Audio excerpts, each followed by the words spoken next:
Hello నమస్తే, welcome to ANN Telugu morning news. ప్రేక్షకులందరూ కూడా మార్నింగ్ న్యూస్కి స్వాగతం పలుకుతూ ఈరోజు మన ఏఎన్ఎన్ తెలుగు మార్నింగ్ న్యూస్ని ప్రారంభిద్దాం. ముందుగా మన మహాపత్రికతో ఈరోజు మన మార్నింగ్ న్యూస్ని మనం స్టార్ట్ చేద్దాం. సో ఈరోజు మార్నింగ్ న్యూస్లో మహాపత్రికలో టాప్ న్యూస్ చూసుకుంటే, ఆడియోలోని వాయిస్ నాది కాదు, మహేష్ గౌడ్ నాకు తమ్ముడితో సమానం, క్రమశిక్షణ కమిటీకి షబ్బీర్ అలీ వివరణ, పార్టీని బలహీనపరిచేందుకు రాజకీయ కుట్రలు. సో ఏదైతే షబ్బీర్ అలీ గారు పైన ఒక ఆడియో వైరల్ అవుతూ ఉంది. సో ఆయన మహేష్ కుమార్, టీపీసీసీ చీఫ్ మహేష్ కుమార్ గౌడ్ గారి పైన కొన్ని అనుచిత వ్యాఖ్యలు చేసినట్టు, అంటే పార్టీ కార్యకలాపాలకు వ్యతిరేకంగా పాల్పడుతున్నట్టుగా ఒక ఆడియో అయితే ప్రస్తుతం వైరల్గా మారింది. ఇప్పుడు ఆ ఆడియోని ప్రతిపక్షాలన్నీ కూడా వారికి అనుగుణంగా మార్చుకొని దాన్ని సోషల్ మీడియాలో విస్తృతంగా ప్రచారం చేస్తున్నటువంటి నేపథ్యంలో క్రమశిక్షణ కమిటీ, ఏదైతే కాంగ్రెస్ పార్టీ క్రమశిక్షణ కమిటీ ఉందో ఆ క్రమశిక్షణ కమిటీ నోటీసులు అయితే ఇవ్వడం జరిగింది షబ్బీర్ అలీ గారికి. అందులో మాట్లాడుతూ టీపీసీసీ చీఫ్కి మనం అక్కడ అనుగుణంగా వ్యవహరిస్తే కొన్ని వ్యాఖ్యలు ఉన్నాయి. సో అలాంటి వ్యాఖ్యలు చేసినటువంటి నేపథ్యంలో అది పార్టీ కార్యకలాపాలకు వ్యతిరేకంగా పాల్పడుతున్నటువంటి నేపథ్యంలో కాంగ్రెస్ పార్టీ క్రమశిక్షణ కమిటీ షబ్బీర్ అలీ గారికి నోటీసులు అయితే ఇవ్వడం జరిగింది. అయితే ఈ నేపథ్యంలో షబ్బీర్ అలీ గారు స్పందించి అందులో ఉన్నటువంటి ఆడియో వాయిస్ నాది కాదు, అది నా వాయిస్ కానే కాదు, నేను మాట్లాడలేదు, నేను ఎప్పుడు కూడా కాంగ్రెస్ పార్టీకి విధేయునిగా ఉన్నాను, చాలా లాయల్గా పనిచేశాను, డిసిప్లిన్గా పనిచేశాను, నేను ఇలాంటి పనులు ఎప్పుడు కూడా చేయను, కాంగ్రెస్ పార్టీ నాకు కన్న తల్లితో సమానం, అలాంటి కాంగ్రెస్ పార్టీ పైన, కాంగ్రెస్ నాయకుల పైన నేను ఎందుకు ఆ విధంగా స్పందిస్తాను, అది నా ఆడియో ఎట్టి పరిస్థితుల్లో కాదు, అది నా వాయిస్ కానే కాదు, మహేష్ కుమార్ గౌడ్, టీపీసీసీ చీఫ్ మహేష్ కుమార్ గౌడ్ నాకు తమ్ముడితో సమానం, అలాంటి తమ్ముడిని నేను ఆ విధంగా మాట్లాడతానా, ఆ విధంగా నేను అంటానా, సో అది పార్టీని బలహీనపరిచేందుకు భాగంగానే ఇది కొంతమంది కుట్రలు చేస్తూ ఉన్నారు, ఇదంతా కూడా ప్రతిపక్షాల కుట్రనే. పార్టీ ప్రస్తుతం అధికారంలో ఉంది కాంగ్రెస్ పార్టీ రాష్ట్రంలో, అయితే పార్టీని బలహీనపరచడానికి చేసినటువంటి కుట్రలో భాగంగానే ఇది అని చెప్పేసి చెప్పారు షబ్బీర్ అలీ. సో ఆయన వివరణ ఇచ్చేటువంటి ప్రయత్నం చేయడం జరిగింది. మరి ఇప్పటికే కాంగ్రెస్ పార్టీ నుండి ఆయనకు నోటీసులు వచ్చాయి, మరి ఆయన వివరణ కూడా ఇవ్వడం జరిగింది. ఈ వివరణకి కాంగ్రెస్ పార్టీ క్రమశిక్షణ కమిటీ మరి ఏ విధంగా తీసుకుంటుంది, పాజిటివ్గా స్పందిస్తుందా లేదంటే ఏదైనా చర్యలు తీసుకుంటుందా అనేది కూడా చూడాలి. మొత్తానికైతే ఈ 2 రోజులుగా షబ్బీర్ అలీ గారు చేసినటువంటి వ్యాఖ్యలు అవుతున్నాయో అది ఒక పెను దుమారం రేపాయి. ప్రతిపక్షాలన్నీ కూడా వారికి అనుగుణంగా మార్చుకున్నారు. సో అంటే ఎక్కడైనా సరే ఒక అధికార పార్టీలో ఏదైనా చిన్న లోటుపాటు జరిగితే ప్రతిపక్షాలు వెంటనే కూడా దాన్ని తీసుకొని ఎక్కువ స్థాయిలో, తీవ్ర స్థాయిలో ప్రచారం చేస్తూ ఉంటాయి. దానిలో భాగంగానే ఇప్పుడు ఈ ఆడియోని కూడా ఎక్కువ వైరల్ చేస్తూ ఉన్నారు ఇటు ప్రతిపక్షాలు. చూద్దాం మరి క్రమశిక్షణ కమిటీ ఏ విధంగా స్పందిస్తుంది అనేది కూడా మనం చూడాలి. ఆయన అయితే ఒక పెద్ద మనిషి, కాంగ్రెస్ పార్టీలో సుదీర్ఘకాలంగా ఉన్నారు, పార్టీ ఓడినా గెలిచినా పార్టీనే పట్టుకొని ఉన్నారు. 2004, 2009లో అప్పుడు అధికారంలో కాంగ్రెస్ పార్టీ ఉంది కాబట్టి ఉమ్మడి రాష్ట్రంలో అప్పుడు చాలా చురుగ్గా పాల్గొన్నారు కాంగ్రెస్ పార్టీలో. ఆ తర్వాత కాంగ్రెస్ పార్టీ అధికారంకి రాలేదు 2 టర్ములు, అప్పుడు కూడా కాంగ్రెస్ పార్టీలో ఉండి కూడా ప్రతిపక్షంలో కార్యక్రమాల్లో చురుగ్గా పాల్గొన్నారు. మరొకసారి అధికారంలోకి అయినప్పటికీ కూడా ఆయన ఇప్పుడు ప్రస్తుతం పార్టీలో ఒక కీలక బాధ్యతలో కొనసాగుతున్నారు. అయితే ఇలాంటి నేపథ్యంలో మరి ఇలాంటివి వస్తూ ఉన్నాయి. మరి దీన్ని క్రమశిక్షణ కమిటీ ఏ విధంగా తీసుకుంటుంది, మరి అధికార నాయకులు ఎవరైతే ఉన్నారో అధికార పార్టీ నాయకులు మరి దీన్ని ఏ విధంగా తీసుకుంటారు అనేది కూడా మనం చూడాలి. వైసీపీ ఫేస్బుక్ పేజీ మాయం, ప్రభుత్వంపై జగన్ సీరియస్, పేజీని వెంటనే పునరుద్ధరించాలని డిమాండ్ అంట. ఇది కథ. వైఎస్ జగన్ ఏదైతే వైసీపీకి ఏదైతే వైసీపీ పార్టీ యొక్క అఫీషియల్ ఫేస్బుక్ పేజ్ ఉంటుంది కదా, ఆ ఫేస్బుక్ పేజీ మొత్తం కూడా మాయమైపోయిందట. దీనిపైన తీవ్ర స్థాయిలో మండిపడుతున్నారు అక్కడ కూటమి ప్రభుత్వం పైన వైఎస్ జగన్. చూద్దాం వైఎస్ఆర్ కాంగ్రెస్ పార్టీ అధికారిక ఫేస్బుక్ పేజీ భారతదేశంలో ఎక్కడ కనిపించకుండా పోయిందని వైసీపీ అధినేత వైఎస్ జగన్మోహన్ రెడ్డి తీవ్ర స్థాయిలో మండిపడ్డారు.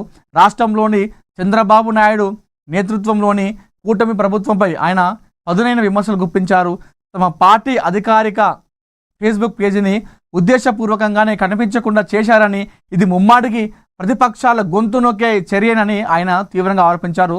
ప్రభుత్వ వైఫల్యాలను, సాగుతున్న అవినీతిని సాక్ష్యాధారాలతో ప్రశ్నిస్తున్నందుకే కక్షపూరితంగా ఇలాంటి చర్యలకు పాల్పడుతున్నారని మండిపడ్డారు. ఈ ఏడాది ప్రారంభంలోనే తమ పార్టీకి చెందిన అధికారిక ఇన్స్టాగ్రామ్ ఖాతాను అకస్మాత్తుగా తొలగించారని, ఇప్పుడు అదే తరహాలో ఫేస్బుక్ పేజీని లక్ష్యంగా చేసుకొని నిలిపేశారని జగన్ ఒక అధికారిక ప్రకటనలో ఆవేదన వ్యక్తం చేసినట. సో దీనిపైన వైఎస్ జగన్ అటు చంద్రబాబు నాయుడు నేతృత్వంలో కూటమి ప్రభుత్వంపై చాలా ఘాటు విమర్శలు చేయడం జరిగింది ఈ ఇష్యూ పైన. సో ఏదైతే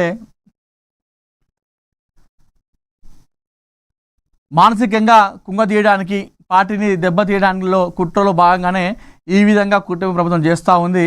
సో దానిలో భాగంగానే వైసీపీ అధికారిక ఫేస్బుక్ని కూడా కూటమి ప్రభుత్వమే మాయం చేసింది అని చెప్పేసి వారిపైన తీవ్రస్థాయిలో మండిపడ్డారు.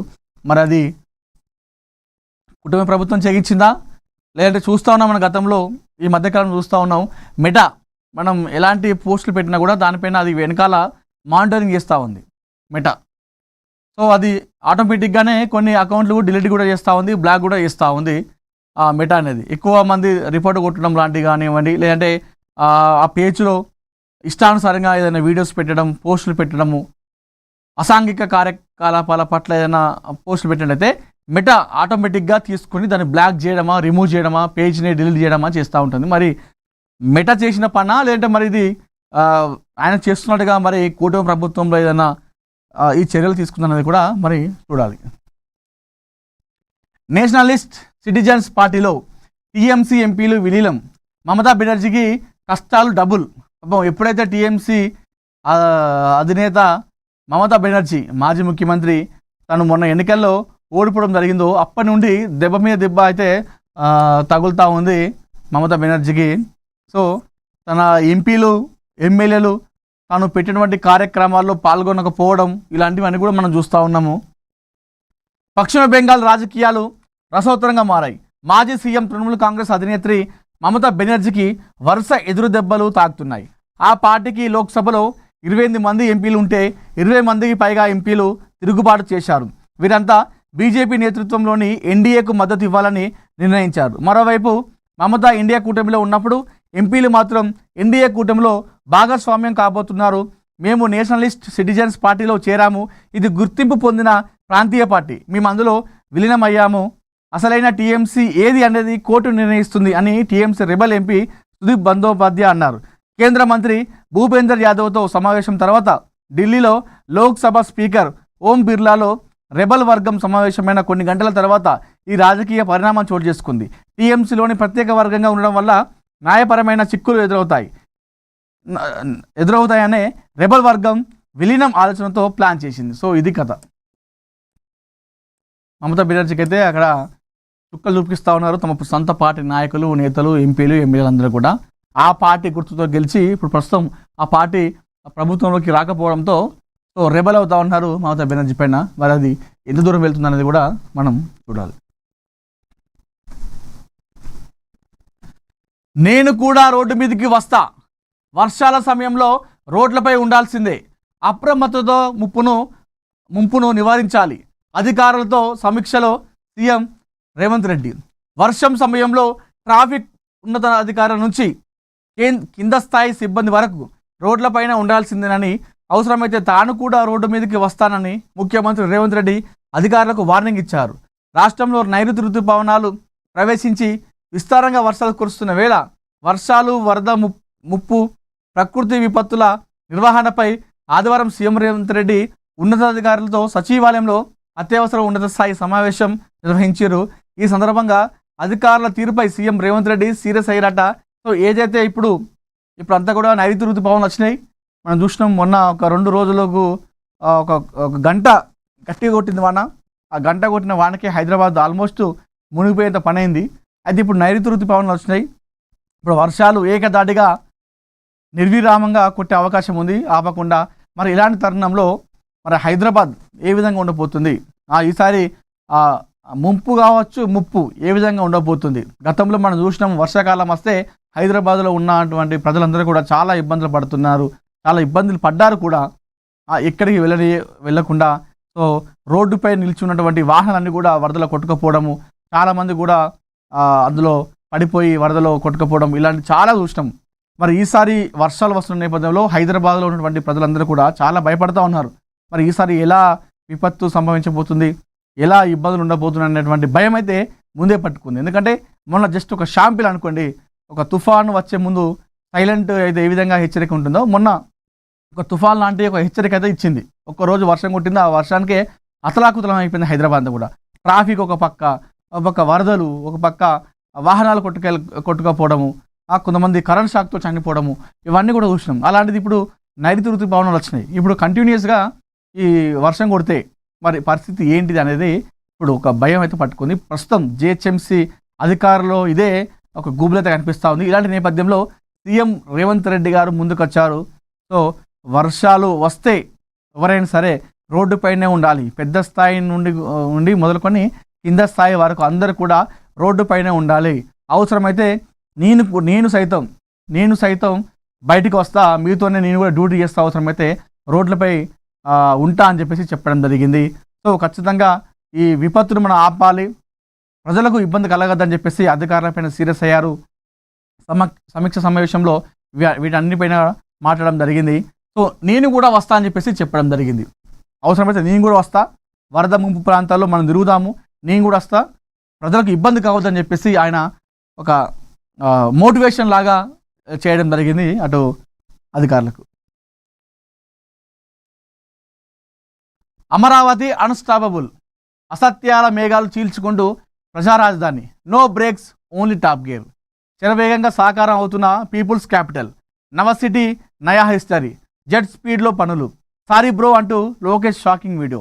6 నెలల్లో సిఆర్డిఏ ఏపీ అసెంబ్లీ రెడీ, వచ్చే ఏడాది సెక్రటేరియట్, హైకోర్టు సహా ప్రధాన భవనాలు. సో ప్రస్తుతం అక్కడ రాజధాని నిర్మాణం అయితే జరుగుతూ ఉంది. ఈ నేపథ్యంలో కొంతమంది సోషల్ మీడియాలో అసత్య ప్రచారాలు చేస్తూ ఉన్నారు. ఏదైతే వర్షం వస్తున్నాయి, వర్షం వచ్చినప్పుడు రాజధాని పనులు ఆగిపోతాయి, ఈ రాజధాని నిర్మాణం ఎప్పుడవుతుంది, ఇది అవుతుందా కాదా? వైపు జగన్మోహన్ రెడ్డి 3 రాజధానులు అంటే వద్దు అని చెప్పేసినటువంటి కూటమి ప్రభుత్వం ఇప్పుడు రాజధాని అమరావతి నిర్మాణం చేస్తూ ఉంది. ఇంకా దీన్ని ఎన్ని రోజులు నిర్మాణం చేస్తారు, ఇంకెన్ని ఏళ్ళు పడుతుంది ఈ రాజధాని నిర్మాణాన్ని మేము చూస్తామా అని చెప్పేసి కొంతమంది సోషల్ మీడియాలో ప్రచారం చేస్తున్న నేపథ్యంలో నారా లోకేష్ మంత్రి దీనిపైన స్పందించారు. అక్కడ ఒక వీడియో కూడా చేయడం జరిగింది. సో అక్కడ జడి వానలో సైతం నిర్మాణ పనులు ఆగవు, ఖచ్చితంగా ఎంత పెద్ద జడివాన కొట్టినా, ఎంత పెద్ద విపత్తు సంభవించినా రాజధాని నిర్మాణ పనులు మాత్రం ఆగువు అని చెప్పేసి ఒక వీడియో రిలీజ్ చేయడం జరిగింది. నారా లోకేష్ తన అధికారిక ట్విట్టర్లో ఆ వీడియోని పోస్ట్ చేయడం జరిగింది. సో మీరు చూస్తున్నారు కదా, చాలామంది కూడా వర్షాలు కొడుతున్నాయి, రాజధాని నిర్మాణం కాదు, ఇది ఇప్పట్లో అయ్యేది కాదని చెప్పేసి అసత్యాలు ప్రచారం చేస్తూ ఉన్నారు. ఈ నేపథ్యంలో మీకు చూపిస్తా ఉన్నాను చూడండి వీడియో. సో వర్షం కొడుతుంది ఒక పక్కన, వర్షాలు కొట్టినా కూడా ఇక్కడ నిర్మాణ పనులు ఆగట్లేదు, సారీ బ్రో అని చెప్పేసి నారా లోకేష్ కొంతమంది అసత్య ప్రచారం చేసే వాళ్ళకి ఒక చమత్కారంగా ఒక వీడియోతో రిలీజ్ చేయడం జరిగింది. సో ఇది మొత్తానికైతే ఏదైనప్పటికీ కూడా మేఘాలు చీల్చుకుంటూ అసత్య మేఘాలు చీల్చుకుంటూ రాజధాని నిర్మాణం చేస్తూ ఉంది. No brakes, only top gear అని చెప్పేసి ఇక్కడ మనం చూస్తూ ఉన్నాం. 6 నెలల్లో ఏపీ అసెంబ్లీ రెడీ అయిపోతుందట. సిఆర్డిఏ ఏపీ అసెంబ్లీ రెడీ, వచ్చే ఏడాది సచివాలయం, హైకోర్టు సహా ప్రధాన భవనాలన్నీ కూడా నిర్మాణం పూర్తి అయిపోతాయంట. ఈ నేపథ్యంలో మనం ఇది వార్త చూసుకోవచ్చు. ఆగని అక్రమ దందా, అమాయకులు నష్టపోతే కానీ స్పందించరా, ఊరుకో పేరు, వెంచర్కో మోసం, శ్రీకారం ఫార్మ్స్ ప్రైవేట్ లిమిటెడ్ సంస్థ సరికొత్త దందా. వాంగ్దాల్లో ఆయుష్మాన్ భవ, దవ్వూరులో ఐకానిక్ హౌసింగ్ ఫార్మ్స్ పేరిట మోసం, చెట్టు పేరు చెప్పి కాయలమ్ముతున్న రియల్టర్లు, అమాయక శ్రమజీవులను దోపిడీ చేస్తున్న రియల్ కేటగాళ్ళు. ఇది కథ. శ్రీకారం ఫార్మ్స్ ప్రైవేట్ లిమిటెడ్ సంస్థ సరికొత్త దందకు శ్రీకారం చుట్టిందని చెప్పుకోవాలి. ఊరికో పేరు వెంచర్కో మోసం అని చెప్పేసి ఇక్కడ మనం వార్త చూసుకోవచ్చు. మహాపత్రికలో చెట్టు పేరు చెప్పి కాయలు అమ్ముకుంటూ అన్నారు ఈ మధ్య కాలంలో కొంతమంది రియల్టర్లు. దానిలో భాగంగానే ఇప్పుడు శ్రీకారం ఫార్మ్స్ ప్రైవేట్ లిమిటెడ్ సంస్థ యొక్క రియల్టర్లు కూడా అదే పని చేస్తూ ఉన్నారు. అమాయక శ్రమజీవులను దోపిడీ చేసుకుంటున్నారు ఈ కేటగాళ్ళు. సో చూద్దాం. అమాయక కొనుగోలుదారులను గురిడి కొట్టించడమే ధ్యేయంగా సాగుతున్న అక్రమ రియల్ దందాలో రోజుకో పక్కా వ్యూహంతో అక్రమార్కులు చెలరేగిపోతున్నారు. శ్రీకారం ఫార్మ్స్ ప్రైవేట్ లిమిటెడ్, శ్రీకారం ఇన్ఫ్రా అనుబంధ సంస్థలు సంగారెడ్డి జిల్లా నారాయణఖేడ్ నియోజకవర్గం పరిధిలో ఊరికో పేరుతో వెంచర్లు వేస్తూ ప్రజలను నిలువున ముంచుతున్న తీరును ఏఎన్ఎన్ మహాపత్రిక సంయుక్త పరిశోధనాత్మక ఆపరేషన్ బట్టబయలు చేసింది. సిర్గాపూర్ మండలం వాంగ్దాల్ గ్రామంలో ఒక పేరు, మనూరు మండలం దవ్వూరు పరిధిలో మరో పేరుతో సమాంతరంగా ఈ అక్రమ సామ్రాజ్యాన్ని విస్తరించి వ్యాపార దంద కొనసాగిస్తుందని క్షేత్రస్థాయి ఆధారాలు నిరూపిస్తున్నాయి. ఇంత జరుగుతున్న జిల్లా యాంత్రాంగం రియల్ మాఫియాపై ఎందుకు చర్యలు తీసుకోవడం లేదని స్థానికులు ప్రశ్నిస్తున్నారు. మనం ఈ ఏదైతే శ్రీకారం ఫార్మ్స్ ప్రైవేట్ లిమిటెడ్ సంస్థ ఉందో దానిపైన మొన్న కూడా మనం వీరి అరచకాలపై కవరేజ్ కూడా చేయడం జరిగింది. ఏఎన్ఎన్ మహాపత్రిక సంయుక్తంగా కూడా దీనిపైన ఒక పరిశోధనాత్మక సర్వే చేసి వీళ్ళు చేసినటువంటి అక్రమాలన్నీ కూడా మనం బయట పెడుతున్నాము. దీనిలో భాగంగానే మరొకసారి శ్రీకారం ఫార్మ్స్ ప్రైవేట్ లిమిటెడ్ యొక్క అరాచకాలు దందాలు ఈ విధంగా ఉన్నాయి. అమాయక ఎవరైతే కొనుగోలుదారు ఉంటారో వాళ్ళందరినీ కూడా వీళ్ళను మోసం చేసే లక్ష్యంగా బురిడి కొట్టించినటువంటి ధ్యేయంగానే పెట్టుకొని ఈ దందాకు పాల్పడుతున్నారు.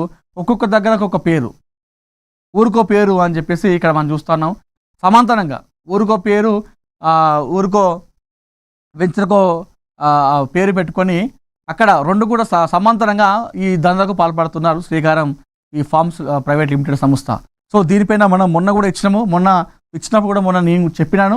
సో వీరు అరాచకాలు ఆపేంత వరకు కూడా ఏఎన్ఎన్ అదేవిధంగా మహాపత్రిక ఈ రెండు కూడా పోరాటం చేస్తామని చెప్పినాం. దానిలో భాగంగానే మరొకసారి దాని వార్తను మనం ఎపిసోడ్ 2 అని చెప్పేసి అనుకోవచ్చు. సో ఎపిసోడ్ 2లో కూడా మనం వారి గురించి చెప్తా ఉన్నాము. ఇది ఇక్కడ ఆగదు. అధికారులు స్పందించి వీరు చేసే అరాచకాలను అడ్డుకట్ట వేసేంత వరకు మహాపత్రికలో ఏఎన్ఎన్లో ఎపిసోడ్ 3, ఎపిసోడ్ 4, ఎపిసోడ్ 100 వరకు కూడా చేసుకుంటూ వెళ్తాం. వీరు అరాచకాలు బంద్ చేసే వరకు, అధికారులు స్పందించే వరకు. సో అధికారులు ఒకసారి ఈ శ్రీకారం ఫార్మ్స్ ప్రైవేట్ లిమిటెడ్ సంస్థ పైన ఒక నిఘా వేసి వారు చేసేటువంటి అక్రమాలపై ఒక కన్ను వేయాలని చెప్పేసి మహాపత్రిక ఏఎన్ఎన్ కోరుకుంటా ఉంది. ఇందిరా పార్క్ వద్ద కాక్రోచ్ పార్టీ భారీ నిరసన, ధర్మేంద్ర ప్రధాన్ రాజీనామాకు డిమాండ్. హైదరాబాద్లోని ఇందిరా పార్క్ ధర్నా చౌక్ వద్ద కాక్రోచ్ జనతా పార్టీ భారీ నిరసన ప్రదర్శన చేపట్టింది. పరీక్ష పత్రాల లీకేజీలు, విద్యా వ్యవస్థలోని అవకతవకలపై ధర్నా నిర్వహించింది. కేంద్ర విద్యాశాఖ మంత్రి ధర్మేంద్ర ప్రధాన్ రాజీనామా చేయాలని డిమాండ్ చేసింది. సిజిపి నిరసనలో నిరుద్యోగ యువత అధిక సంఖ్యలో పాల్గొన్నారు. అయితే ఏదైతే దేశంలో నీట్ పేపర్ లీక్ ఆరోపణల ఉద్యమం అయితే పెరుగుతూ ఉంది. ఇది కాక్రోచ్ జనతా పార్టీ ఆధ్వర్యంలో మనం మొన్న ఢిల్లీలో చూసాము. సో నిన్న వాళ్ళు హైదరాబాద్కి రావడం జరిగింది. హైదరాబాద్లో మహా నిరసన కార్యక్రమం చేపట్టారు. సో ఎవరైతే ధర్మేంద్ర మహాన్ ఉన్నారో కేంద్ర మంత్రి, ఈ నీట్ పేపర్ లీకేజ్కి ఆయన బాధ్యత వహిస్తూ రాజీనామా చేయాలని చెప్పేసి వాళ్ళు ముఖ్యంగా కోరుతా ఉన్నారు. దానిలో భాగంగా నేను హైదరాబాద్లో కూడా నిరసన కార్యక్రమం చేపట్టి అదే డిమాండ్ చేయడం జరిగింది. ఈ నిరసన కార్యక్రమంలో కాక్రోచ్ జనతా పార్టీ చూసినాము మనం గత కొన్ని రోజులుగా. ఈ పార్టీ పెట్టినప్పటి నుండి సోషల్ మీడియాలో ఎంతమంది ఫాలోవర్స్ వచ్చారో దీనిపైన చాలామంది కూడా డిస్కషన్ కూడా చేసుకుంటూ ఉన్నారు. దీనిపైన చర్చలు కూడా జరుపుతూ ఉన్నారు. ఇలాంటి నేపథ్యంలో నేను హైదరాబాద్ రావడంతో ఎంతోమంది నిరుద్యోగ యువతులు మొత్తం కూడా ఈ కార్యక్రమానికి హాజరు కావడం జరిగింది. చాలామంది పెద్ద ఎత్తున హాజరై వారికి సపోర్ట్గా నిలిచారని చెప్పుకోవాలి. మరి చూద్దాం ఇది ఎంత దూరం వెళ్తుంది, దీనికి నిరుద్యోగులు కావచ్చు, సామాన్య ప్రజల నుండి కాక్రోచ్ జనతా పార్టీకి ఎలాంటి ఆదరణ లభిస్తుంది అనేది కూడా మనం చూడాల్సిన అవసరం ఉంది. చిన్నారి జ్ఞానేశ్వరి కోసం రంగంలోకి ఎన్డీఆర్ఎఫ్, పెంపుడు కుక్క మృతితో కొనసాగుతున్న మిస్టరీ. 400 మంది సిబ్బంది డ్రోన్లతో అటవీ ప్రాంతంలో గాలిబ్ అని చెప్పేసి మనం ఇక్కడ వార్త చూసుకోవచ్చు. ఏదైతే చిన్నారి జాహ్నవి పట్ల ప్రస్తుతం 2 తెలుగు రాష్ట్రాల ప్రజలందరూ కూడా ఎదురు చూస్తున్నారు క్షేమంగా రావాలని చెప్పేసి. సో ఇప్పుడు చిన్నారి జ్ఞానేశ్వరి కోసం ఎన్డీఆర్ఎఫ్ బృందాలు కూడా రంగంలోకి దిగినాయి. ఏదైతే డిప్యూటీ సీఎం పవన్ కళ్యాణ్ దీనిపైన స్పందించి అవసరమైతే ఎన్డీఆర్ఎఫ్ బలగాలను బృందాలను కూడా తెప్పించుకోండి. ప్రభుత్వం పాపను వెతికే ప్రయత్నంలో మీకు ఎలాంటి సహాయం కావాలన్నా మేము సహాయం అందిస్తామని చెప్పేసి డిప్యూటీ సీఎం పవన్ కళ్యాణ్ చూడడంతో ఇప్పుడు రంగంలోకి ఎన్డీఆర్ఎఫ్ టీం కూడా దిగింది. కాకినాడ జిల్లాలో అదృశ్యమైన 2 ఏళ్ల చిన్నారి సుంకర జ్ఞానేశ్వరి ఆచూకీ కోసం గాలింపు చర్యలు మరింత ముమ్మరమయ్యాయి. ఉప ముఖ్యమంత్రి పవన్ కళ్యాణ్ ఆదేశాల మేరకు జాతీయ విపత్తు స్పందన దళం బృందాలు కూడా రంగంలోకి దిగాయి. ఇప్పటికే ఎస్డీఆర్ఎఫ్, పోలీస్, అటవీ, రెవెన్యూ, అగ్నిమాపక చెందినటువంటి 400 మంది సిబ్బంది గాలింపులో పాల్గొంటున్నారు. తుని మండలం సిహెచ్ ఆగ్రహారంలోని పామాయిల్ తోటలో జూన్ 6న చిన్నారి జ్ఞానేశ్వరి తప్పిపోయింది. తోటలో పనిచేసే తల్లిదండ్రులు గణేష్ భవాని మధ్య సమన్వయ లోపం కారణంగా పాప అదృశ్యమైంది. ఆ రోజు సాయంత్రం ఒక గ్రామస్తుడు పాపను తన పెంపుడు కుక్కను కొండ సమీపంలో చూశాడు. పాపను తీసుకురావడానికి ప్రయత్నించగా కుక్క అడ్డుకుంది. ఈ కేసులో కీలకమైన పెంపుడు కుక్క శనివారం మృతి చెందడంతో మిస్టరీ మరింత జటిలంగా మారింది.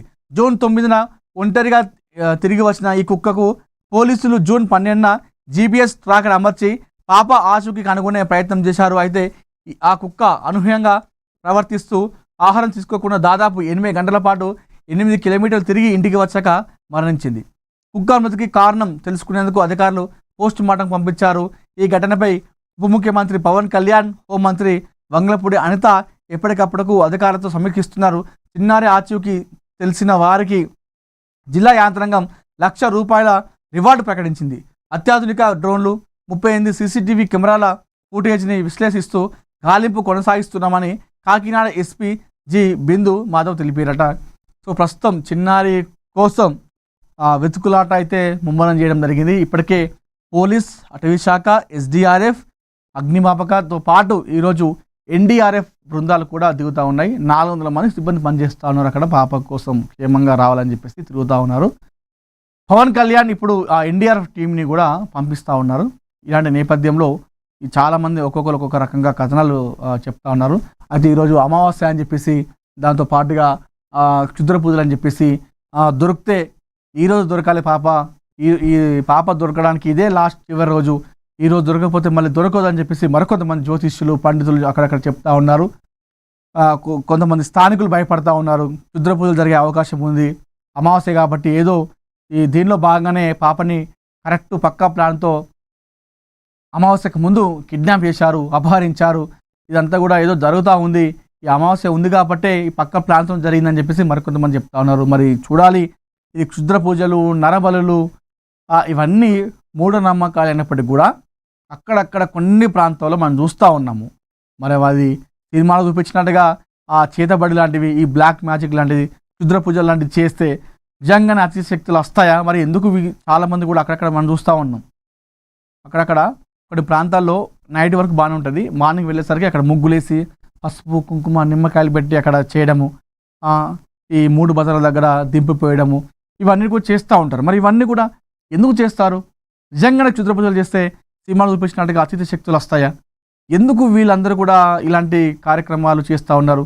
ఇంకా జనాలకి ఎలాంటి అవగాహన కల్పించాల్సిన అవసరం ఉంది అధికారులు, ప్రజలు, ప్రభుత్వాలు అనేది కూడా మనం చూసుకోవాలి.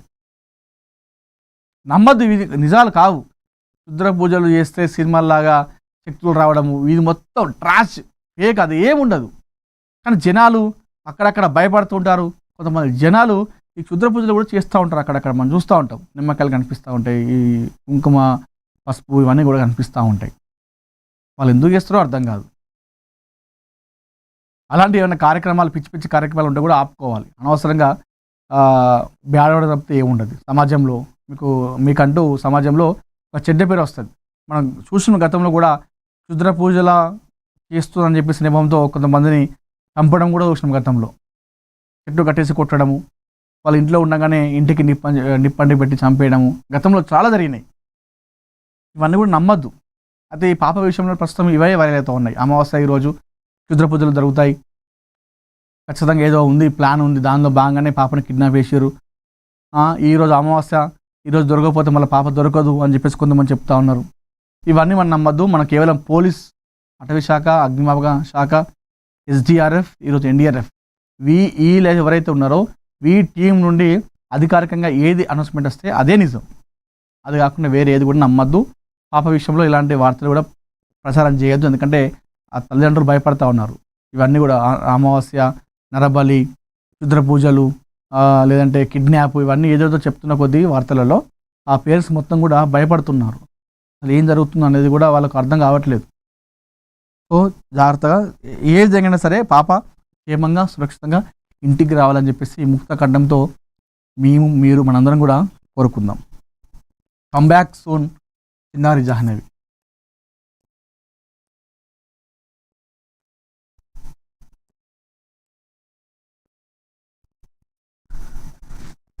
విజయవాడ కేంద్రంగా డ్రగ్స్ నెట్వర్క్ అంట మాదాపూర్లో పట్టుబడ్డ ముఠ.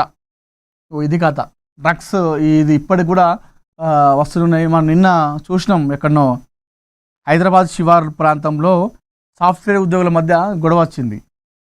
ఆ మద్యం మత్తు, డ్రగ్స్ మత్తులో ఒక వీకెండ్ పార్టీ అరేంజ్ చేశారట హైదరాబాద్ శివార్లో. మరి అది అనుమతి ఉందో లేదో కూడా తెలియదు. ఆ వీకెండ్ పార్టీకి అనుమతి కూడా లేదంట.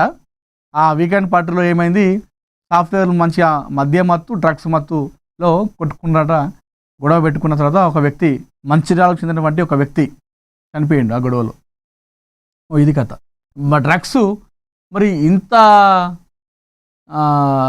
జరుగుతూ ఉన్నాయి. అటు మాదాపూర్లో ముఠా పట్టుబడ్డదట, విజయవాడ కేంద్రంగా ఈ డ్రగ్స్ నెట్వర్క్ అట. మరి నాకు అనుమానం ఏంటంటే, మనం బయట చూస్తున్నాం చాలామంది ట్రాఫిక్ పోలీసులు కావచ్చు, మామూలుగా సివిల్ పోలీసులు కావచ్చు, ఈ వాహనాలను వెతుకుతూ ఉంటారు. మనకు ఆపేసి బండికి నెంబర్ ప్లేట్ ఉందా లేదా, హెల్మెట్ ఉందా లేదా, దాంతోపాటుగా పేపర్స్ ఉన్నాయా లేవా, నెంబర్ ప్లేట్ ఏమన్నా కరెక్ట్ ఉందా లేదా, ఇవన్నీ చూస్తారు కదా. మరి ఎంతమందిని బైక్స్ని పట్టుకుంటున్నారు. అది కేవలం హెల్మెట్ లేని వాళ్ళు, బైక్కి పేపర్ లేని వాళ్ళు, ఇవే కనిపిస్తున్నాయి. కానీ మరి డ్రగ్స్ ఇంత యథేచ్ఛగా హైదరాబాద్లో డ్రగ్స్ అనేది దంద జరుగుతూ ఉంది. మరి ఎందుకు అక్కడ డ్రగ్స్ని పట్టుకోలేకపోతున్నారు అంటే, నేను అనేది ఏంటంటే, పోలీస్ వ్యవస్థ మనం తప్పు పడతలేవు. మనం ఏం చేయాలంటే, పోలీస్ వ్యవస్థ కేవలం నెంబర్ ప్లేట్ లేని బండ్లను పట్టుకోవడానికి, హెల్మెట్ లేని బండ్లను పట్టుకోవడానికి, సరైన పేపర్ లేని బండ్లను పట్టుకోవడానికి కంటే, అది కూడా పట్టుకోవాలి, దానికంటే డ్రగ్స్ ఎక్కువ రవాణా జరుగుతూ ఉంది. ఇప్పుడు డ్రగ్స్ మనం రవాణా చేయాలంటే ఎక్కువ వాడేది ఏమో వాడతారు, వాహనాలు వాడతారు, ద్విచక్ర వాహనాలు వాడతారు, లేదంటే ఇప్పుడు ఇవి కార్లు వాడతారు. మరి ఈ కార్లను కానీ ఈ బండ్లను కానీ ఈ వెతుకుతున్నప్పుడు ఎన్ని దొరుకుతున్నాయి రోజు అనేది కూడా చూడాలి. ఆ రకం కూడా మనం ముందుకు వెళ్ళాలి. పోలీస్ వ్యవస్థ కూడా ఎంతసేపు ఈ హెల్మెట్ లేని వాళ్ళను తీసుకురావడము, పేపర్ లేని వాళ్ళని ఇంతమంది పట్టుకోవడము, దాని ద్వారా వచ్చేటువంటి ఆ రెవెన్యూని అటు పోలీస్ శాఖకు అది వెళ్తుంది. ఆ డబ్బులు రెవెన్యూ అంతా కూడా, ఏదైతే చిల్లాలను వేసిన డబ్బులన్నీ కూడా దాని అంతా వరకు బాగానే ఉంది. మరి ఇప్పుడు ఈ యథేచ్ఛగా డ్రగ్స్ వాడుతూ ఉన్నారు, గంజాయి కొనసాగుతూ ఉంది, రవాణా జరుగుతూ ఉంది. మరి దాన్ని ఎందుకు పట్టుకోలేకపోతున్నారు? ఇన్ని మందిని మనం, ఇన్ని బైకులు, ఇన్ని కార్లను పట్టుకున్నప్పుడు అవెందుకు దొరకట్లేదు అంటే, మనం డ్రగ్స్ను పట్టుకోవాలనేటువంటి ఆ నేపథ్యంలో రవాణా జరగకుండా ఉండాలంటే ఫస్ట్ మనం డ్రగ్స్ పైన ఉక్కుపాదం మోపి వాటినే కేంద్రంగా ప్రతి ఒక్క వాహనాలని పట్టుకున్నప్పుడు డ్రగ్స్, గంజాయి లాంటి పదార్థాలు ఉన్నాయా లేవా అనేటువంటి దానిపైన ఎక్కువ ఫోకస్ చేసి మనం ఈ బైక్లను ఆపితే మనకు ఆ రకంగా ముందుకెళ్తుంది. ఎంతసేపు మనం హెల్మెట్, పేపర్లు దీని ప్రకారం వెళ్తే మాత్రం ఓన్లీ చలాన్ పడితే అది రెవెన్యూ వస్తుంది, దాని మటుకు అయిపోతాయి. మరి ఇక్కడ యథేచ్ఛగా డ్రగ్స్ పోతూ ఉన్నాయి. మరి ఈ విషయంలో మనం అది ఇక్కడ అది పోయేది పోతూనే ఉన్నది డ్రగ్స్ రవాణా. చూడాలి మరి దీనిపైన ఎలా ఉంటుంది పోలీసులు. మా మంత్రులు, ఎంపీలే అన్నీ చేస్తే ఇక సీఎం ఎందుకు? బీజేపీ చీఫ్ రామచంద్రరావు ఫైర్ అవ్వడం జరిగింది. మా మంత్రులు, మా ఎంపీలు అన్నీ చేసినాక ఇక్కడ సీఎం ఎందుకున్నట్టు అని చెప్పేసి బీజేపీ స్టేట్ చీఫ్ రామచంద్రరావు గారు మండిపడుతున్నారు. మరి ఇంతకీ అది ఏం వార్త విషయంలోనో చూద్దాం ఒకసారి. రైతుల నుంచి ధాన్యం కొనుగోలులో కేంద్ర ప్రభుత్వం కీలక పాత్ర పోషిస్తుంటే రాష్ట్ర ప్రభుత్వం మాత్రం ఆ క్రెడిట్ను తమ ఖాతాలో వేసుకుని ప్రచారం చేసుకుంటుందని బీజేపీ స్టేట్ చీఫ్ రామచంద్రరావు విమర్శించారు. ధాన్యం కొనుగోలు చేయాలని కేంద్ర మంత్రులు కిషన్ రెడ్డి, బండి సంజయ్లను సీఎం రేవంత్ రెడ్డి కోరుతున్నారని, అన్ని పనులు కేంద్ర మంత్రులు, ఎంపీలు చేస్తే ముఖ్యమంత్రి పదవిలో మీరు ఎందుకు ఉన్నారని ప్రశ్నించారు.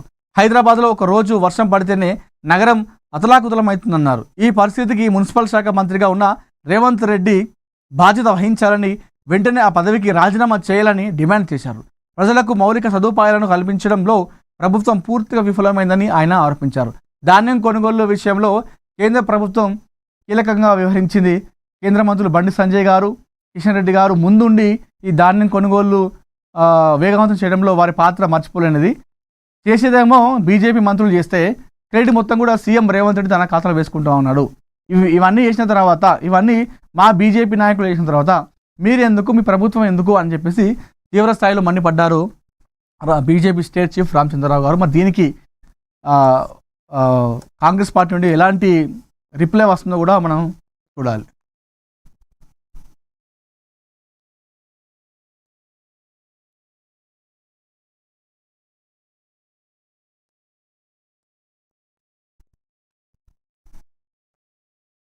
మాట నిలుపుకున్న విజయ్ దేవరకొండ అయితే నిన్న ఏదైతే ఇద్దరు టాలీవుడ్ స్టార్ కపుల్స్ అని చెప్పుకోవాలి, వాళ్ళిద్దరు కూడా రష్మిక మందన్న, విజయ్ దేవరకొండ తమ సొంత ఊరైనటువంటి అచ్చంపేటలో ఆ మండలంలో ఎవరైతే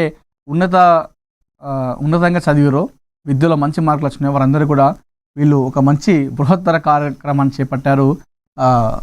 విజయ్ అదేవిధంగా మందన్న వారందరూ కూడా స్కాలర్షిప్లను కూడా అందజేయడం జరిగింది. దేవరకొండ ఫౌండేషన్ అనేటువంటి పేరు పెట్టుకొని ఆ ఫౌండేషన్ పేరిట ఆ విద్యార్థులు ఎవరైతే ఉన్నారో వాళ్ళందరికీ కూడా స్కాలర్షిప్లు అందజేశారు ఇద్దరు. మరి ఈ విషయం పట్ల చాలామంది కూడా అనేక రకాలుగా అనుకుంటా ఉన్నారు. ఎందుకంటే విజయ్ దేవరకొండ చూసినాం మనం మొదటి సినిమా నుండి, ఏదైతే అర్జున్ రెడ్డి కంటే ముందు కూడా చాలా సినిమాలు ఉన్నాయి తనవి. కానీ హీరోగా పెళ్లి చూపులతో మొదలైంది ప్రస్థానం. ఆ తర్వాత సెకండ్ మూవీ అర్జున్ రెడ్డితోనే ఒక ఇండియా లెవెల్లోనే ఒక మంచి గుర్తింపు తెచ్చుకున్నాడు విజయ్ దేవరకొండ. అప్పటి నుండి కూడా ఆయన ఒక స్టార్ లాగా ఎదిగిపోయాడు అతి తక్కువ చాలా షార్ట్ టైంలో. ఇప్పుడు నాని ఏ విధంగా అయితే తక్కువ టైంలో ఆ విధంగా గుర్తింపు పొందిండో, అదే తరహాలో విజయ్ దేవరకొండ కూడా తన రెండవ సినిమాతోనే అర్జున్ రెడ్డితోని 2 తెలుగు రాష్ట్రాల ప్రజలు ఒక మంచి అభిమానాన్ని అయితే ఆయన చూరగొండని చెప్పుకోవాలి. అయితే ఇలాంటి నేపథ్యంలో ప్రస్తుతం ఆయన సినిమా చేస్తూ సమయం దొరికినప్పుడల్లా ఇలాంటి సేవా కార్యక్రమాలు చేస్తూ ఉన్నాడు. అయితే దీనికి అంతా కూడా కారణం విజయ్ దేవరకొండ పొలిటికల్ ఎంట్రీ ఉండబోతుంది అనేటువంటి ఊహాగానాలు అయితే వస్తూ ఉన్నాయి. సో ఈయన ఫ్యూచర్లో రాజకీయాలకు రాబోతున్నాడు విజయ్ దేవరకొండ కానివ్వండి, అంటే సతీమణి దేవరకొండ సతీమణి మందాన ఎవరొకరు పొలిటికల్ ఎంట్రీ ఇవ్వబోతున్నారు. దీనిలో భాగంగానే ఆయన సేవా కార్యక్రమాలు చేసుకుంటూ వెళ్తాను ఫస్ట్ నుండి కూడా. సో ఏదో ఒక పార్టీలో చేరి రాజకీయాలకు వస్తాడా, లేదంటే సొంతంగా పార్టీ పెట్టి ముందుకు వెళ్తారనేది కూడా చూడాలి. సో ఏదైనప్పటికీ కూడా ఈ సేవా కార్యక్రమాలు మరి ఆయన స్వతంత్రంగా స్వచ్ఛందంగా చేస్తున్నాడా, మరి దీని వెనకాల రాజకీయాలకు వచ్చే అవకాశం ఉందా అనేది కూడా మనకు క్లారిటీ లేదని. కానీ చాలామంది మాత్రం ఇదే అంటూ ఉన్నారు, విజయ్ దేవరకొండ పొలిటికల్ ఎంట్రీ ఉండబోతుంది, దీనిలో భాగంగానే ఆయన ఇలాంటి సేవా కార్యక్రమాలు చేస్తూ ఉన్నాడు, చురుగ్గా పాల్గొంటూ ఉన్నారు. సమయం దొరికినప్పుడల్లా ఏదో ఒక రకంగా సమాజానికి సేవ చేయడము, ఆపదలో ఉన్న వారికి ఆదుకోవడము, ఇట్లాంటి విద్యార్థులకు సహాయం చేయడము, స్కాలర్షిప్లు అందజేయడం, ఇవంతా కూడా పొలిటికల్ ఎంట్రీ ఉండబోతుంది ఫ్యూచర్లో. ఇప్పుడు ఆయన ఒక స్టార్ హీరో, రాబోయే రోజుల్లో ఒక స్టార్ పొలిటీషియన్ కూడా మారే అవకాశం ఉన్నట్టు కూడా చాలామంది సోషల్ మీడియా చెప్తా ఉన్నారు. మరి ఇది నిజమా కాదనేది కూడా మనం వేచి చూడాలి. ఫ్రాన్స్లో ప్రధాని మోడీ పర్యటన, భారత్ ఇన్నోవేట్స్ ప్రారంభం, చారిత్రక విల్లా కెర్లియస్ను సందర్శించిన మోక్రాన్, దేశంలో స్టారప్ వ్యవస్థ మరింత విస్తరిస్తుందని ప్రధాని స్పష్టీకరణ, ద్వైపాక్షిక సంబంధాల బలోపేతంలో మోడీ పాత్ర అద్భుతమన్న ఫ్రాన్స్ అధ్యక్షుడు. సో ఇది అంటే ఛాన్స్ దొరికినప్పుడల్లా మోడీ విదేశ పర్యటన చేస్తూ అక్కడ పెట్టుబడులు మన దగ్గర తీసుకురావడము, ఇలాంటివి కూడా మనం చేస్తూ ఉన్నాము. దానిలో భాగంగా నేను ఫ్రాన్స్కి వెళ్ళడం జరిగింది, అక్కడ అధ్యక్షునితో మాటామంది జరిగింది. సో మన దేశానికి సంబంధించినటువంటి పెట్టుబడులు కావచ్చు, అనేక రకాల విషయాలపైన కూడా అక్కడ చర్చలు అయితే జరిగినాయి. ఖరీఫ్కి ప్రత్యామ్నాయ సాగు ప్రణాళిక సిద్ధం, మంత్రి తుమ్మల నాగేశ్వరరావు, తక్కువ నీటితో సాగయ్యే పంటలపై వ్యవసాయ శాఖ ప్రత్యేక కార్యాచరణ, 87.49 లక్షల క్వింటాళ్ల విత్తనాలు అందుబాటులో, జిల్లాలో ముందస్తు నిల్వలు, ఎరువుల బుకింగ్ యాప్లో మార్పులు, మీ సేవ ద్వారా కూడా అవకాశం, వాట్సాప్ ద్వారా 28 లక్షల మంది రైతులకు వాతావరణ సలహాలు అని చెప్పేసి ఇక్కడ చూస్తూ ఉన్నాము. రాహుల్ గాంధీ అవాస్తవ భయాలు సృష్టిస్తున్నారంటూ కూడా నిర్మలా సీతారామన్ ఆడ పెద్ద ఎత్తున ఆరోపణలు చేయడం జరిగింది. ప్రైవేట్ పాఠశాలల ఫీజుల దోపిడీని అరికట్టాలి. బలవంతపు పుస్తకాలు, యూనిఫామ్ల విక్రయాలపై చర్యలు తీసుకోవాలి. ఎస్ఎఫ్ఐ చేవెల డివిజన్ కార్యదర్శి బేగరి అనిల్ కుమార్. నిజంగా ఈ ప్రైవేట్ స్కూళ్ళ దందా ఎంత దారుణంగా తయారైందంటే మీకు ఒక ఎగ్జాంపుల్ చెప్తాను నేను. ఈ ప్రైవేట్ స్కూల్ ఇప్పుడు స్టార్ట్ అయినాయి కదా, ఈ ప్రైవేట్ స్కూల్ ఏదైతే ఇప్పుడు ఈ అకాడమిక్ ఇయర్ అయ్యి ఇంకొక అకాడమిక్ స్టార్ట్ అవుతుంది కదా, ఇప్పుడు ఎండాకాలం, ఈ ఎండాకాలం నుండి మొదలవుతాయి. పాపం ఆ పాఠశాలలో ఎవరైతే టీచర్స్ ఉంటారో, ఆ పిల్లలకి టీచర్స్ ఉంటారు కదా, ఆ టీచర్స్తోనే వీళ్ళు గల్లి గల్లి తిప్పిస్తారు ఎండాకాలంలో. పాపం మీరు చూడండి, వాళ్ళ బాధ వర్ణాతీతం, అది వాళ్ళ బాధ. పాపం పైన టవల్స్ కప్పుకొని లేదంటే చున్నీలు వేసుకొని ఎండకు ఇంటింటికి తిరుగుతూ మా స్కూలుకు రండి అని చెప్పేసి అడుగుతూ ఉంటారు. పాపం అక్కడ నుండి మొదలవుతుంది ఈ ప్రైవేట్ స్కూళ్ళ దందా అనేది. ఆ టీచర్స్ని చాలా ఇబ్బంది పెడతారు. ప్రతి ఒక్క గల్లీ ఇస్తారు, ఆ గల్లీని పంపించేసి ఈ గల్లీ మొత్తం మీరు తిరగాలి, పాంప్లెంట్ వంచాలి. వాళ్ళు ఒక టీచర్స్, వాళ్ళతోనే పాంప్లెంట్ వంచిస్తారు ఈ యాజమాన్యం అంతా కూడా. మీ స్కూలు మంచి స్కూలు, మీ స్కూలు చక్కదనం స్కూల్ అయితే మీరు వాళ్ళని వెళ్ళి బయటికి పంపించారు కదా, బ్రోచర్స్ ఇచ్చి మా స్కూల్కి రండి అని చెప్పేసి అలా ఉండే అవసరం లేదు కదా. మీరు వాళ్ళు ఏ విషయం ఉండాలి, చదువు విషయంలో జనాలకు, విద్యార్థులకు మీపై నమ్మకం వస్తే ఆటోమేటిక్గా మీ దగ్గరికి వస్తారు. అంటే మీరు చక్కదనం లేకనే కదా మీరు అక్కడ వాళ్ళకి పంపించేది ఇంటింటికి టీచర్స్ని. అదే అయిపోతుందా? ఇక పుస్తకాలు, వాడు చదివేది 2వ తరగతి 3వ తరగతి, వాడు కొన్ని కిలోల బరువు మోస్తాడు. ఆ బరువుకు ఆ చిన్నపిల్లలు మొత్తం ఇట్లా ఈ విధంగా కుంగిపోతారు చిన్నప్పుడే. మళ్ళీ కొన్ని పాఠశాలలో లిఫ్టులు ఉన్నాయి, స్టెప్స్ ఎక్కాలి. ఆ బరువు వేసుకొని 2వ తరగతి 3వ తరగతి పిల్లలు, 7 సంవత్సరాల పిల్లలు ఆ బ్యాగ్ వేసుకొని పైకి వెళ్ళాలి. కనీసం స్కూల్ పోయినాకైనా ఆయమ్మలు సపోర్ట్ చేస్తారంటే నామకే వస్తాయి, అది ఏముండదు, అట్లా ఏముండదు. పేరుకు ఆయమ్మలు ఉంటారు, అన్నీ చూసుకుంటాం, పాపకి ఏమైనా అయితే కూడా ఆయమ్మలు తినిపిస్తారు, అది ఇది అని చెప్తారు. అక్కడ ఏం జరగదు అట్లా. పిల్లలే పాపం గాడిదే కదా మోసినట్టుగా అన్ని కిలోల మోపిస్తున్నారు ఈ ప్రైవేట్ స్కూల్ కథలు. ఇది పక్కన పెడదాం. ఇది ఇప్పుడు అసలైన కథ. ఇది ఏంటంటే మన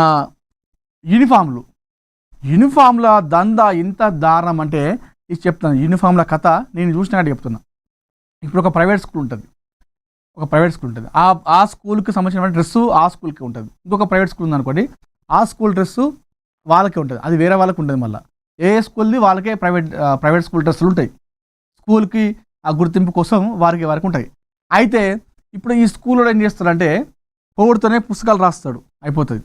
స్కూల్ యూనిఫామ్ రాసిస్తాడు, ఈ స్కూల్ యూనిఫామ్ ఇది ఇట్లా ఉంటుంది అని చెప్పేసి మనకు ఒకటి డెమో ఇస్తాడు, చూపిస్తాడు. ఇది షర్టు, ఇది ప్యాంటు అని చెప్పేసి చెప్తాడు. చెప్పి ఏం చేస్తాడు, వెంటనే ఇది మీకు కావాలంటే పలానా కోటిలోని పలానా ఒక షాప్కి వెళ్తేనే దొరుకుతుంది అని చెప్పేసి చెప్తాడు.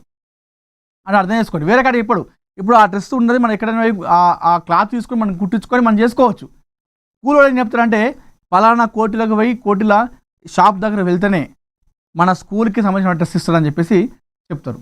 పేరెంట్స్ ఏం చేస్తారు, పేరెంట్స్కి ఏముంటుంది, స్కూల్ స్టార్ట్ అయిపోయింది, ఫటాఫట్ పిల్లల్ని రెడీ చేయాలి, పుస్తకాలు కొనాలి, స్కూల్ ఫీజు కట్టాలి, వ్యాన్ ఫీజు కట్టాలి, బట్టలు కొనాలి, షూలు కొనాలని చెప్పేసి ఆ ఉద్దేశంతో ఉంటారు. వీళ్ళు చెప్పగానే వీళ్ళు పోతారు, ఎటు పోతారు, కోటికి పోతారు.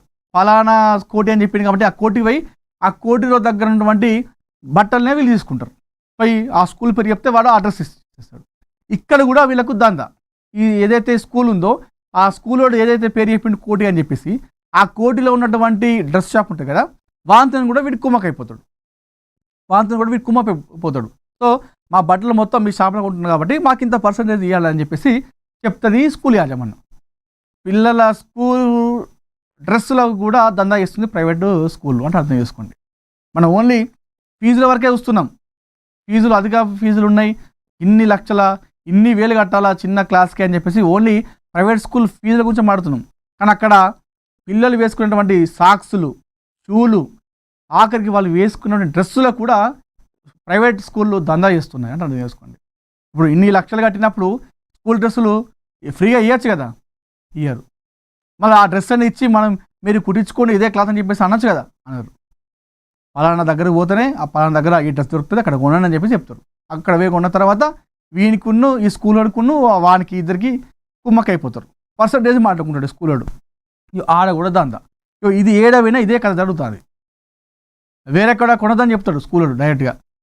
వేరెక్కడ దొరకదు, అక్కడికి పోయి కొనాలి మీరు ఖచ్చితంగా అంటాడు.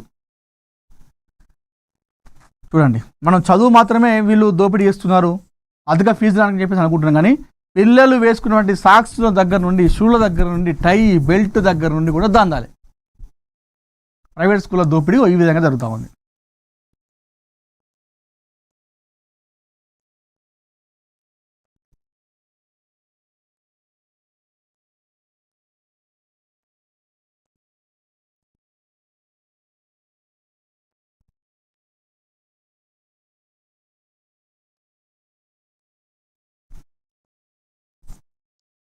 సో నిన్న స్పోర్ట్స్ విషయానికి వస్తే, నిన్న ఇండియా ప్రస్తుతం అయితే T20 వరల్డ్ కప్ ఉమెన్స్ టీమ్ది జరుగుతూ ఉంది.